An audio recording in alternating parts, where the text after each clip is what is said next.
lumakas pa at isa ng ganap na typhoon ang bagyong Pipito. Uli itong namataan sa layong 630 kilometers east ng Giwan, Eastern Samar. Taglay nito ang lakas ng hangin na 130 kilometers per hour at pagbugso na umaabot sa 160 kilometers per hour. Ito'y kasalukuyang kumikilos pa westward sa bilis na 30 kilometers per hour.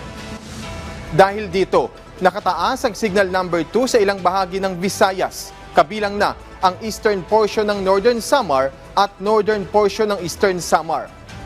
Signal number 1 naman sa bahagi ng Luzon, kabilang ang southeastern portion ng Quezon, Camarines Norte, Camarines Sur, Catanduanes, Albay, Sorsogon at Masbate.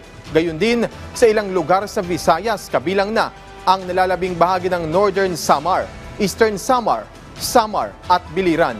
Samantala, hinggil naman sa bagyong Ophel, inaasahang lalabas ito ng bansa anumang oras ngayong araw. Kaninang alas 10 ng umaga, namataan ito sa layong 190 kilometers northwest ng Calayan, Cagayan.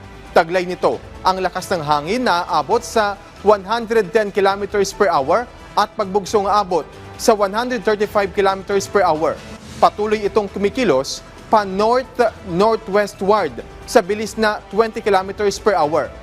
Samantala, dahil sa bagyong Pipito, may storm surge warning na nakataas sa ilang bahagi ng bansa kung saan nasa moderate hanggang high risk o 1 meter hanggang 3 meter na storm surge ang posibleng susunod na 48 hours. Kaya naman, patuloy na pinapayuhan ng publiko na manatiling updated at ibayong maging alerto.